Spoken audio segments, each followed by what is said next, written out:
హైదరాబాద్ నుండి వస్తున్నాం అన్న. హైదరాబాద్ నుంచి వచ్చేటప్పుడు మాకు తెలిసిన ఇన్ఫర్మేషన్ ఏంటి అంటే బస్ కిందకి ఒక బైక్ వెళ్ళింది. ఇంకోటి ఏంటంటే అక్కడ ఒక బాడీ ఉంది ఆల్రెడీ. అది ఉందో లేదో తీసేసారో మాకు ఐడియా లేదు, కానీ మేము బయటకు వచ్చినాక మాకు ఒక బాడీ కనిపించింది. ఇక్కడ ఇదంతా కట్ అయిపోయి ఉంది. బస్ కిందేమో బైక్ ఉంది. సో బైక్ స్పార్క్స్ వల్ల ఇంజన్ ఫైర్ అంటుకుంది. దానివల్ల ఇంకా మొత్తం స్పాట్ లో మంటలు చేస్తే మాకు టైం లేదు. ఎస్కేప్ చేసేటోళ్ళు ఏమీ చేయలేదు వాళ్ళు. వాళ్ళకి ఏమనుకున్నారో భయం వేసిందో ఏమైందో తెలియదు, కానీ యాక్సిడెంట్ అయిందని వాళ్ళకి తెలుసు. దిగి వెళ్ళిపోయారు. మాకేమైందంటే వెనకాల నుంచి ఒక కార్ వచ్చి సార్ మాకు 4 గంటలకు కాల్స్ వచ్చినాయి సార్.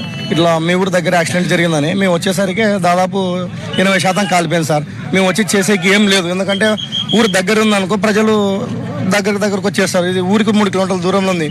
వచ్చేసరికి అయిపోయింది సార్. మేము వచ్చేసరికి డిపార్ట్మెంట్ వాళ్ళందరూ ఉన్నారు సార్. ఈ ప్రమాదం జరిగిన కారణం ఏంటంటే ఏదో బైక్ ముందర పోతున్నాయి సార్. ఆ బైక్ వల్ల ఈ కారణం జరిగింది సార్. ఫోటో చూపించావు కదా, ఎవరైతే చనిపోయినాడో ఆ యొక్క ఫోటో ఉంది కదా, అప్పుడు ఇక్కడే పడి ఉందా? ఇప్పుడు కూడా అక్కడే పడి ఉంది సార్ బాడీ. ఆ పిల్లలు వచ్చేసి బైక్ డ్రైవర్ అని చెప్పి చెప్తున్నారు సార్. బైక్ డ్రైవర్ అనేది బైక్ నడిపే వ్యక్తి.